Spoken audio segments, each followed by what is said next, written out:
57talk.com, Gary Cubetta back, Scottsdale, Arizona. And we're joined by the great Nick Bockwinkel, former AWA World Heavyweight Champion and now president of the Cauliflower Alley Club. Nick, pleasure to have you with us. My pleasure, sir. Absolutely. I watched you for many years growing up, saw many of your great matches on video. What's it like to be really the face of the American Wrestling Association here and now in 2009? Well, it was something that we were just talking about before we got into going into the show today. The dialogue of it would be nice if there was some way that there was residual checks coming in each month to all of us busted up old jocks. That would make things have made things a lot nicer. Nick, not to get too political with wrestling, but I mean, like someone of your stature in the National Football League would get checks for the rest of their life. Does it bother? It must bother you that nothing like that was ever set up for the wrestlers.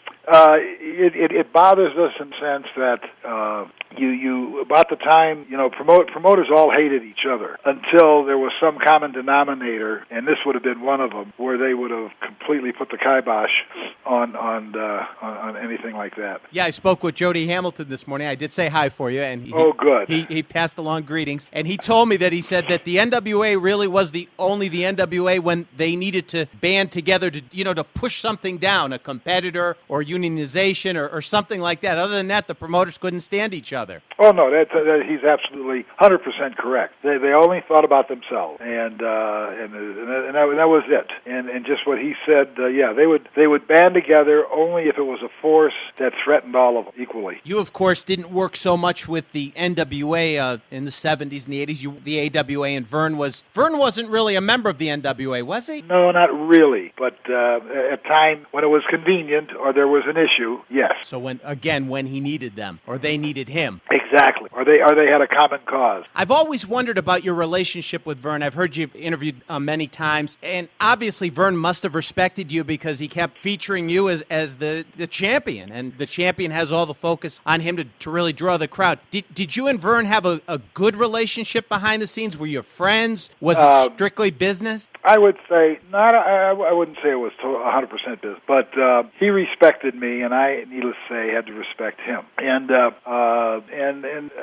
I did my job in a very first-class manner, and I was able to extend the AWA further out than I think he would have. He himself would have liked to have been able to do it, but his personality was very much, hey, I love Vern, and Vern can go out and conquer the world. That was the feeling you may have gotten from this guy if you sat and talked with him long enough. But at the same time, he was a businessman, and he had a very sharp partner in Wally Carbo. And I had a strong rapport with Wally Carbo. And so if there was something that I felt Vern should know, or I wanted to tell Vern, or I wanted to make him aware of something of significance, I would say to Wally, let me run something by you. And Wally would say, maybe I should handle that. Or he would say, you handle, because he knew that Vern respected more than enough to get the job done. So, but there were aspects of a friendship there, or did you? Oh, yes. Oh, definitely. Sure. Would you go over to his house and just hang out with him? I've always been curious. No, not to that extent. I didn't want to hang out with him.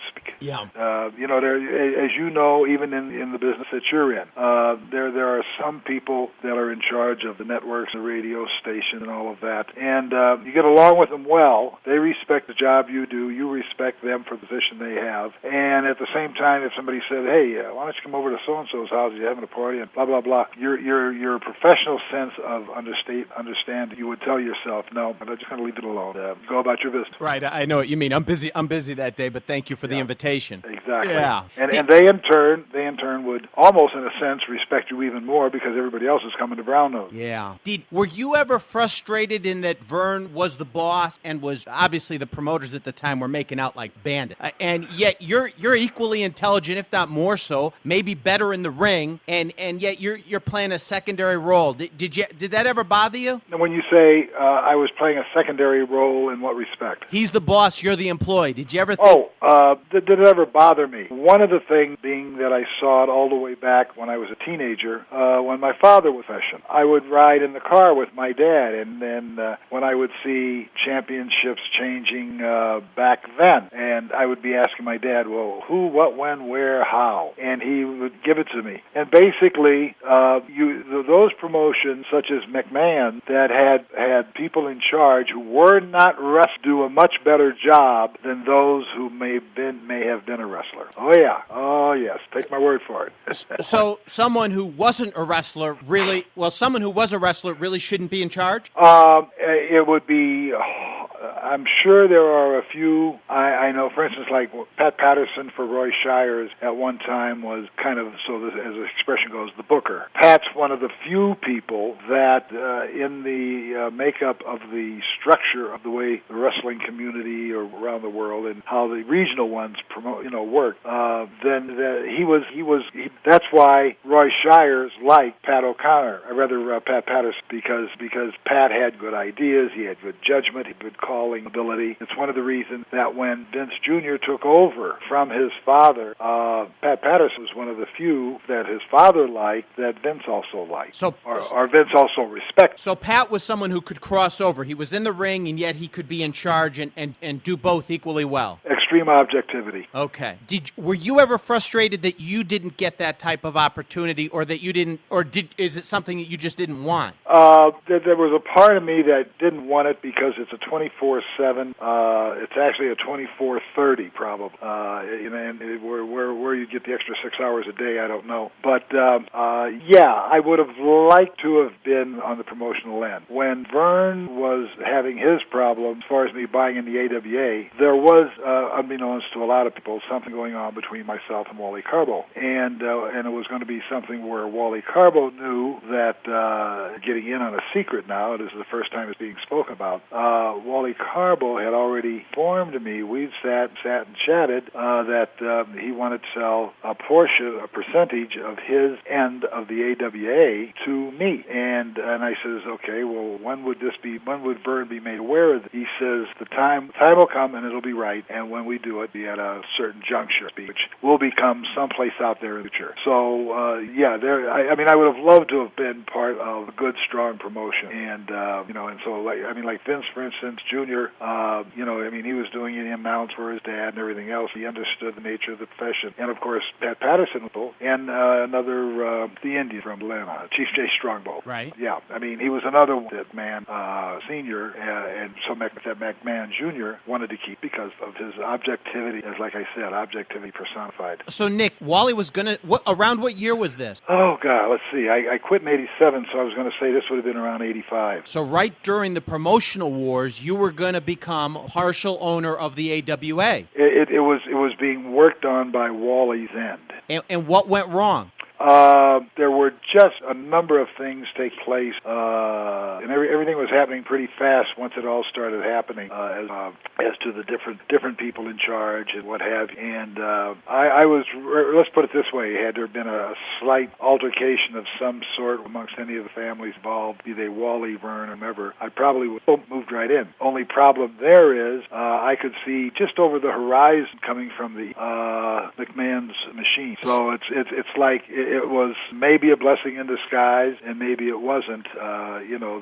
Because then I would have just gotten into the whole procedure of McMahon's war. Well, and that's what I'm wondering. Is that something in retrospect you would have wanted to own and been on the paper for that? For obviously. Well, I think my better sense of judgment. What I knew, I don't know why, but a lot of the people in the NWA, as well as Turner, he was already on track to butt heads with because of the national broadcasting that he had all the way across the country. So I would have, as the expression goes, I'd have gotten into a piss fight, and I'm not so sure, what it would have cost me personally. Had I been the offer from Wally Carbo to step in and buy up some of his, had it come about 3 or 4 years later, I would have jumped at it. Of course, because we weren't sure. if McMahon was going to, whatever rumblings there were, whatever underneath this, all the steam coming out of the engine, that they could see who and what, when, and where. Because there's no question, if you were, I knew people up in New York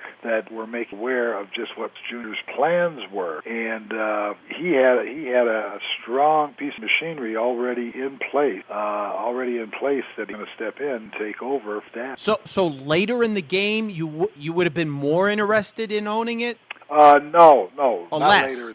Less. Okay, because as things went down, the AWA became a real basket case. Because what was happening there is the success of the AWA is a strange quirk in this respect, where the AWA was reactive. Now, when I say reactive, they had stations that came to the AWA, said, "We want your TV," okay? Yeah. Whereas with Vince Jr.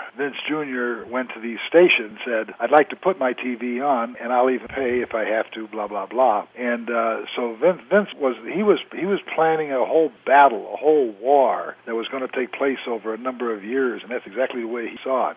The guys in the AWA, again, basically because Vern was the predominant personality, they were reactive. They reacted to TBS, not TBS, but ESPN. ESPN came to them and said, "We'd like to put your wrestling show on our network." And so Vern says, "Sure, okay, good, let's go do it." And that was the difference. And Vern didn't go to ESPN and ask them. And I've always thought back. You look back at it. You guys had a TV contract with ESPN in the early days, and look what's on ESPN now, Monday Night Football. If that thing had been allowed to really flourish, yeah. I mean, if ESPN could only see, or if Vern and Wally could have only maybe taken in a younger, more enthused Nick Bockwinkel, and maybe Nick Bockwinkel would have brought a couple of other board, a couple of the quality athlete wrestlers. It may have been three big networks at this time. You wouldn't have known. But from where I was standing or where I was sitting and watching all of this take place, there was not the enthusiasm on Vern's part to want to go butt head. Were you? And this, of course, is in the mid '80s. Were you frustrated with Vern, or were you so advanced in your career that you were just looking to wind it down? No, I was frustrated with Vern in action. Yeah, and Wally Carbo, even being older, he would have loved it had I come in, because I was the young blood that he needed to regenerate and to re-enthuse him. So even though your career in the ring was advanced, if you had been in a promotional aspect, you would have been new and fresh for that end of things. Exactly. Yeah. Yeah. Nick, I've heard that in '83 that Vern almost got a deal with CBS to do a primetime special. This is when Hogan was with the company, and a lot of people have said that probably wasn't true at the time. Do you remember anything about that? I would hear rumbling every now and then, and once we were starting to do so well from broadcasting Las Vegas, one of the casinos, Vern's show had enough quality with it that networks were definite things. So that story would be true. That at least it was in the talk stages. Exactly. Hulk Hogan, you were there during his run in the AWA. It's legendary now. Was he as important to the mechanism of the AWA as many people today would think? I would say yes and no, because let's say he broke his little pink finger or his ankle, he was going to have to sit out 6 or 8 or 9. Hulk Hogan would have gone away. But he was really a strong enough ingredient that gave tremendous sass. Vern could not sell passing on the belt Mr. Hogan because he couldn't trust him. So it wasn't an issue of the quality of his wrestling; it was an issue of trust. Yeah, he was. Usually if you had somebody that was 6'6", close to 300 pounds, and a blonde hair, that was always a heel or a villain, and that was, of course. But this was something different for a change. It happened to be that he was a fan favorite, So the whole dynamic of what the personas were as what really functioned didn't compared to, say, 20 years before that. Was the plan near the end of his run in the AWA, was he going to get the championship? I think Vern would have liked to have seen that take place, but it just didn't. It just didn't. Like Wally Carbo knew or suspected, as we would sit and talk, and he'd say, Hogan gets the belt. He's not going to turn down the kind of money to come here and pass it on. But if Vern had given Hulk the belt and the arenas are packed, wouldn't Vern have had the same type of financing that Vince would have, or wasn't an uneven playing field to begin with? It was. Don't forget, Vern's mentality was old school, much like Wally Carbo's was. But Wally Carbo's was old school enough to know, man, you can't trust anybody. But Vince ended up trusting Hogan. I guess what I'm saying is if Hogan had been given the championship, and you say in some ways he was over as much as he's remembered to be over in the AWA, sure, that the money would have been flowing in, and Hulk could have been paid, Vern could have been paid, you could have been paid. Yeah, true. Now, you were in the ring with it. Was there a different reaction, a far greater reaction to Hogan than there had been other opponents you had faced? Yeah, he was definitely over with the people. Usually a big blonde, 6'6", 300 pounds, a muscle villain. He was not. He was totally, really enamored by the folks. Okay, so they were into him big time. Now, when Hogan left, you're in the dressing room. You're thinking this is a big problem for Vern and maybe potentially for me, or were you thinking, well, we'll just come up with something new? When Hogan left, I was starting the end of my wrestling career. That was in my own mind. Yeah. Even though I could have made a decision. But, I mean, okay, so now, all right, Nicholas, you had this multi-year run as the AWA champion, but you have to have somebody chasing you, or you have to be being chased, or you have to be chasing them, and it has to be a very hot, significant issue. And then you say, oh, well, I'm going to just hang around here because I got several hot irons fire. So when Hogan left, the ingredient of having a real competitor, something that was missing for you. It was missing because the real competitor went and jumped on another ship. Yeah. Did you think that around '84? Did you think maybe you'd be jumping over to Vince as well? Oh, believe me, I had thought about it any number of times, but I owed certain loyalty to the AWA and the people that were there, and I had been there already for a good number of years, and yet at the same time, if somebody were to ask, well, if McMahon offered you something very decent, would you definitely consider jumping? And I would have had to say definitely I would have considered. Yeah, but in '84 he didn't offer you anything? No, not in '84.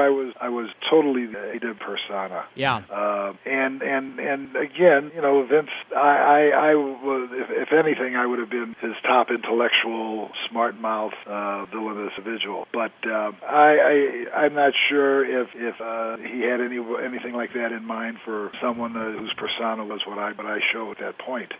Maybe not. So so then what do you do with a 6 foot tall, 235 pound good wrestler? I mean, they already had one Backlund, so I could see that it would have been very hard for me, not having been the strong gimmick of any kind, to have fit in to his organization. And yet at the same time, probably had I gone, worked a year or two, and then once as he started expanding, as he started to expand, a lot of the wrestlers who worked for him became agents. Right. Yeah. So, you still had a job. Now, around 1985, the AWA came back a bit. The Freebirds came in. The Road Warriors came in. Bruiser Brody came in. And, I've interviewed a lot of people who have spoke of Bruiser, and he's really respected. Yet, at the same time, I've also spoken with a lot of people who said that he had a way of creating his own problems. Do you remember anything in particular about Frank that...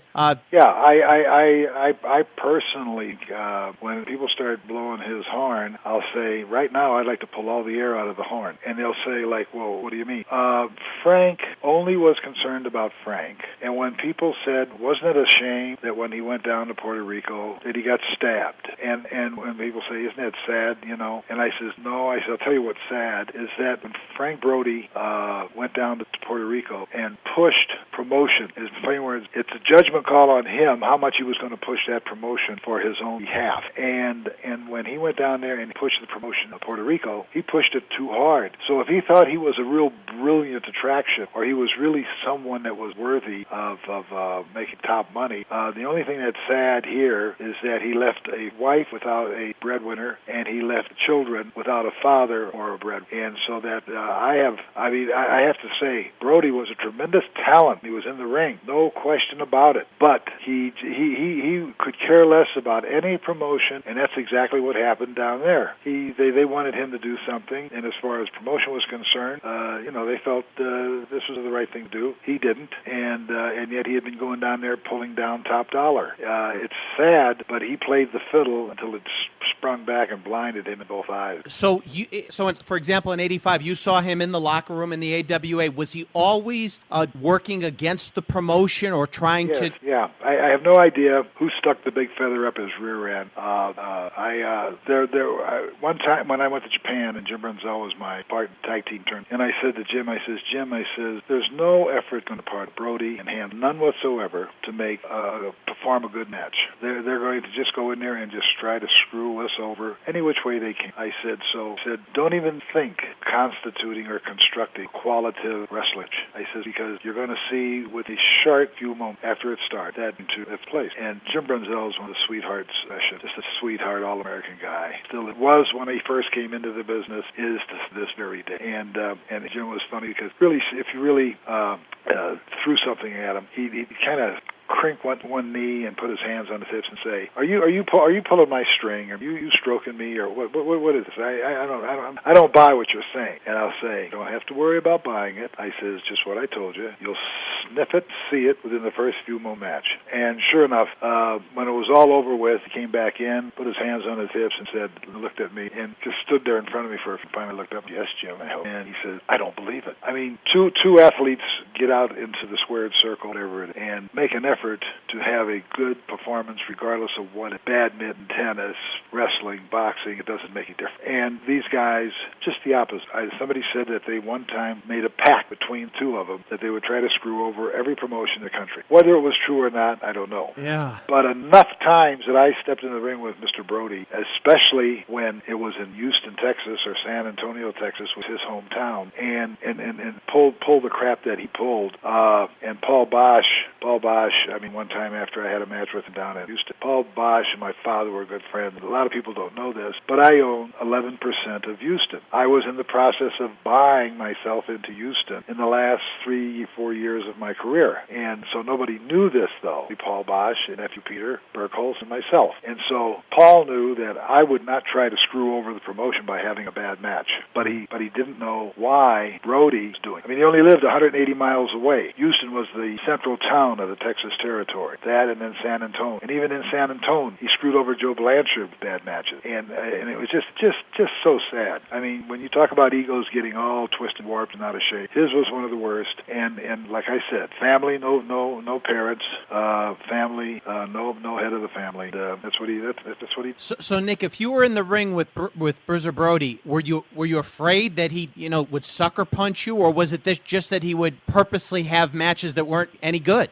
He purposely have matches that, for all intents and purposes, were less than what could be delivered, and or maybe which in turn made the match stink. And as far as I was concerned, he knew I was aware of him, that I was always watching him out of the corner of my eye. This was a little match going on between him and I, where there may have been 20,000 people sitting there. None of them knew it, and none of the wrestlers necessarily. Only the really sharp wrestlers, because when I'd come back after a match with Brody, I would see 3 or 4 of the wrestlers who'd been around, sharp, and instead of having left the arena, they'd be all dressed and all done, and they'd stand there just watching. They wanted to see. They just wanted to see to know what's Brody going to now. So. But Nick, he was capable of having great matches. Oh, he was tremendous. He was a fantastic athlete. He was. I mean, if I were a promoter, if you're a promoter, you got to presume you can trust your people to try to produce the finest product that they can. And when you know that they can but don't, tell me you wouldn't be pissed off. Was he predictable when he pulled his stuff? Let's put it this way. Wally Carbo, Vern Gagne, first they brought in Hans, and they asked myself, they asked Jack Lanza, they asked a number of people, and all of them said, don't bring him in. It was maybe 8 or 9 months later, Brody, same thing, question asked, don't bring him in. Who was the bigger, in your opinion, don't bring in, Hansen or Brody? Was Hansen a little bit more? Brody. No, Brody was more of screw things up fast. Then hands. Yeah. Wow. So you were never afraid in the ring with Brody? No, because I was constantly watching, and Brody didn't know any wrestling, and I knew enough. I knew enough how to get a guy down on the mat and make him squeal and say, "I give up." A guy like Brody with the big boot, let's say he whips you into the ropes, comes off. There's got to be trust between the two guys in the ring. No. Anybody who knew Brody well, and once all of the turmoil started between the other alliance, the NWA, trusted Brody and Hanson even less. Okay. So when you're in the ring with Brody, there is no trust. No. And you've got to work around the fact that there's no trust. So maybe would you avoid certain moves? Yes. Okay, fair enough. Because you don't trust him. Yeah. And he could end your career with the wrong. He could, but I mean, I don't think he would have. Okay. But screw things up, So it's hard to say exactly what happened in Puerto Rico, but you saw a lot of instigating that led up to it that would frustrate people. And maybe if you're not in the United States, that might be a dangerous path to take. Put it this way. I didn't, Carlos Colon had, I am in the ring with the guy. He's going to be with arm's length from, I'm going to be touching him, he's going to be touching me. Okay, Carlos Colon's not going to be in the ring with him. And if Carlos Colon thinks that this man is going to screw over the 10 or 12,000 people that are sitting out, Carlos Colon is going to go, no, I don't need this crap. Now, I don't know the particulars. I don't know if he got shot in the shower room before his match or after. Do you remember? Well, I think it was after the match because he was. Yeah, I think. Yeah. Well, maybe before. I don't know, Nick. Yeah, but yeah. Yeah, I don't either. But I mean, all we know is that he got shot in the shower.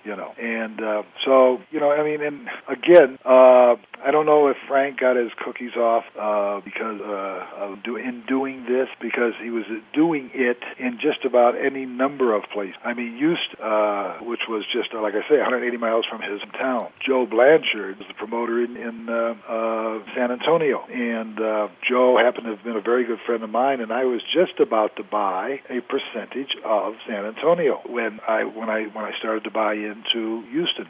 Joe happened to be a very good friend. My dad helped Joe Blanchard, Wilbur Schneider, and Gene Kniff. They were all playing football for the Edmonton Eskimos when they all started wrestling up in Calgary, Canada for Stu Hart. And my father was there and became friends with and helped all three of them. So, here's Brody, I actually was looking for a home in Texas still while I was AW champion. Yeah, I remember you had come down to the Summit, for example, in the late 70s for those huge Sunday afternoon shows. And then I remember, in fact, I have a DVD of you showing up with Joe Blanchard. I don't know, was it before he was on USA Network or during the time? Before it was on what network?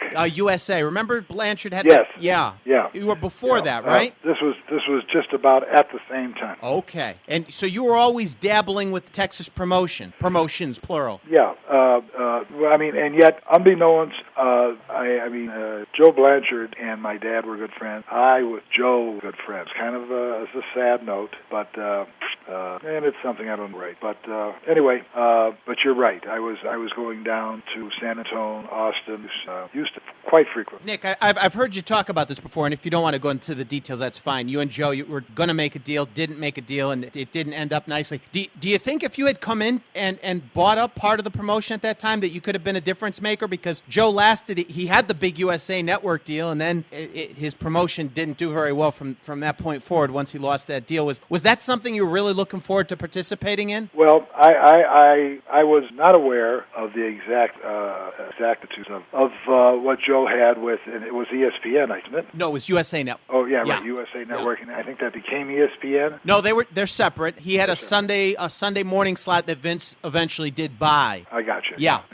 So, but USA Network is huge, so it was right. a big deal even back then. Sure. Yeah, but you really didn't know how big that part of his business could be. You were looking at it more from just promoting in Texas. Exactly. Okay. Kind of under the old school mentality. Yeah. So I guess it's just conjecture as to what could have happened, because he sure could have. I remember those shows that you were on. I have the DVDs, and you were really a missing ingredient. I'm a big missing ingredient from the normal talent that he had, the talent base. Yeah. Now here's something. Are we still rattling away in wrestling? Whatever you'd like to talk about, Nick. No. Before we end the day, there is one little last tidbit I want to talk to you about. Go ahead. I'm right here. Okay.